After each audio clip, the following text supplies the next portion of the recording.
If you're a real estate agent, today I'm giving you the best advice on networking to grow your sphere and make more money.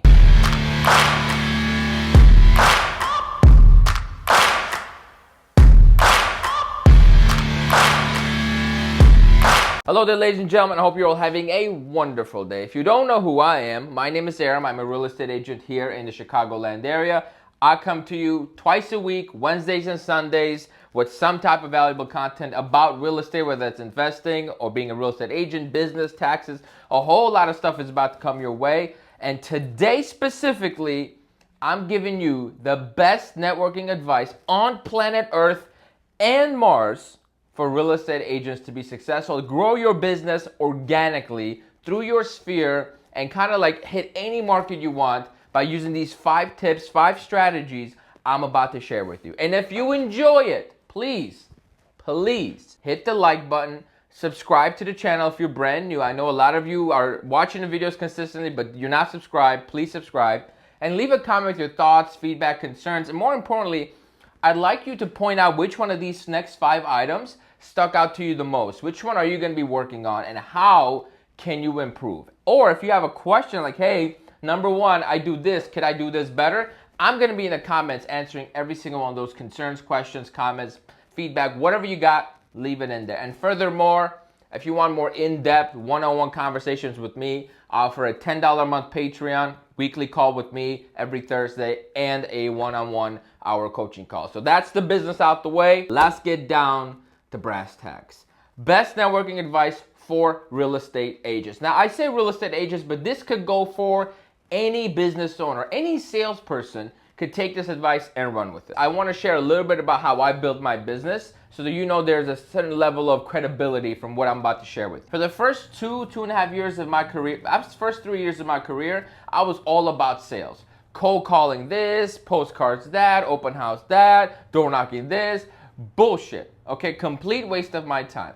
It wasn't until about the 4th year I said, you know what, I'm going to focus in on my sphere, on my content creation, because I want to get business organically. And I want to grow through my sphere. I want my network to be bringing me business. That way I don't have to sit there and sell myself to everybody like some comment. I'm not going to say it, right? You know what word I was going to say. But I just wanted people to come in and treat me with respect because I dedicate a lot of time and effort in my craft. And I don't want to be sitting here and have somebody tell me that their Uncle Joe is a better real estate agent than me. So over the last 2 years, my business went from making $60K a year to $140, and then now we are on track to make $200,000 this year with zero spent on marketing. Zero. All the clients are from my network and social media, and they both work together. Now, that's out the way. I want to give you point number 1. This, in my opinion, one of the most important.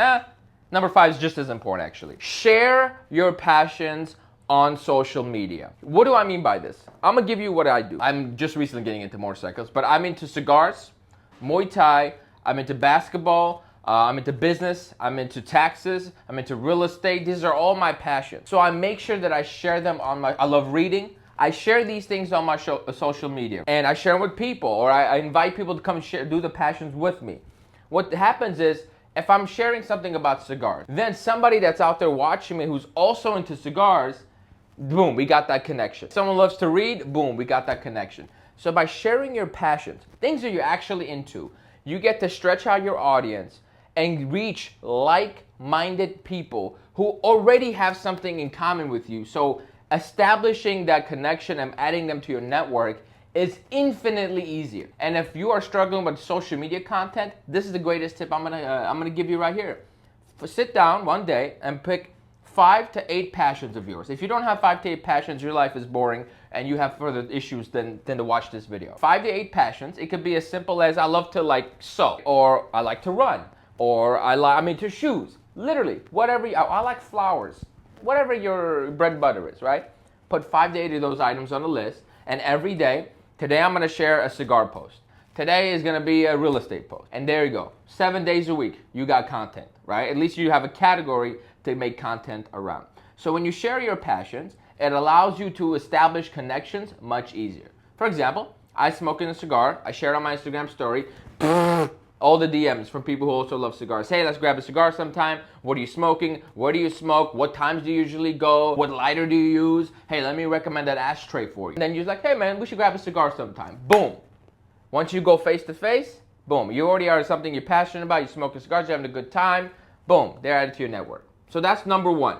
I would say very important, very impactful. Number two is be very selective with who you network with. If somebody is a degenerate, just because you could add them to your network doesn't mean you want to add them to your network. Because what's gonna happen is when you bring somebody that's worthwhile, they're gonna recognize you're hanging out with this bum and they're gonna be like, even though you're into cigars, I'm hands off. I want nothing to do with it. So make sure that you are catering your circle and it's the people that you actually want, like-minded individuals you want to be spending time with, because what that leads to is them inviting to events and parties and gatherings with other like-minded people, and they're actually open with establishing connections for you. Like I got friends, really good friends of mine, that invite me out to places and they introduce me as the best real estate agent in the game. And that's just because I cater my network and they know that if they introduce me, I'm not going to embarrass them. Or I don't know anyone else that's going to embarrass them. I'm not gonna come here with my friend who was just stoned out of his mind, just did cocaine in the parking lot and his pants don't fit. That's not me. Moving on to number three. This one right here, a lot of people overlook. And I think it's a major, major mistake. One of the best ways you could add people to your network is by being the best customer they've ever had. So just be an amazing customer. Bring value to the people you do business with. For example, my contractor, who is now one of my closest friends. I met him 2 years ago. He is now my closest friend. He's a contractor. He brings value to me and I bring value to him. But I am his best customer. Every year I strive to get him at least $50,000 to $80,000 worth of business every single year because I am gonna be the best customer he has.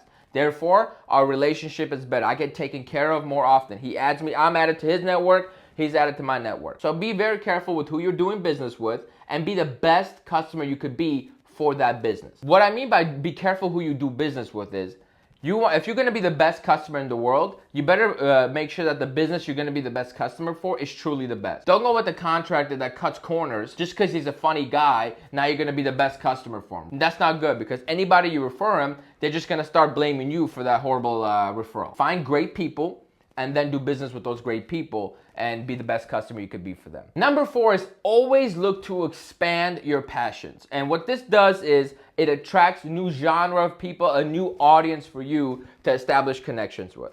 Let me give you a prime example. Today, I am buying a motorcycle, okay?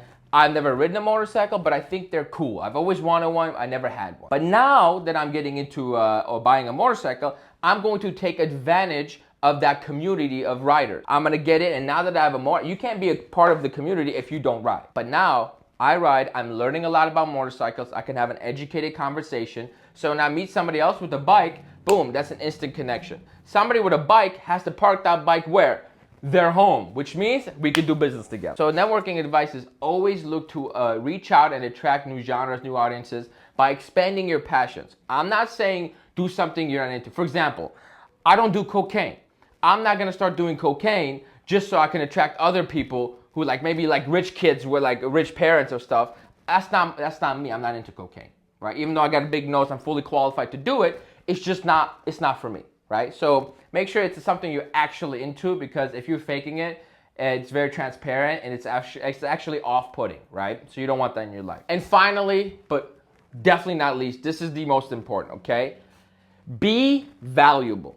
What does that mean? Be important, matter, actually bring value to people. Because if you're a nobody, no one's gonna wanna add you to their network. For example, when people meet you, right, they gotta be like, damn, I need this guy to be my friend, or this girl, I need them to be in my network. You want them to be thinking the exact same thing. Because the reality of how life works is, everybody is trying to get something from you, and you are trying to get something from everybody. Even if it's a friend, you trying to hang out with them, they're trying to get time with you, you trying to get time with them. It's an exchange. Same with your network. There's an exchange. So if someone's gonna be giving you clients, but you're a horrible real estate agent, you bring no value to them, or you're not entertaining, you're boring, or you're annoying to hang out with, that's not good. So it's important to be a valuable person that other people wanna add to their network. So this means work on yourself. So when somebody meets me, I've spent about 6 years now working on myself. I'm knowledgeable in business, Taxes now, real estate investing, being a real estate agent, sales, marketing, branding, negotiations. There's certain value that I would bring to the table. So be valuable, and that's the final point. Now, if you put all 5 of these together, you will be a monster. That's what I do. All 5 of these are put together. So my closing ratio when somebody reaches out to me is 100%. If they can buy and they're ready to buy, it's 100%. They're buying with me. I don't have to sit there and talk about my commission. I don't have to handle objections, because when they come to me, they already know what's up. And that's the beauty about growing your network, and they already know the value that you bring to the table because of number 5. I hope that was helpful for everybody. Please don't forget to like, comment, subscribe. Sign up for the Patreon. It's $10 a month. You get on a one-on-one week, not a one-on-one, but you get a weekly call with me where we get on Zoom. I answer all your questions to help you succeed in your career. So if you made it this far, please hop in there and let me know which one you feel is the most important and which one you need the most work with. All right, that being said, my name is Aaron. Thank you for watching.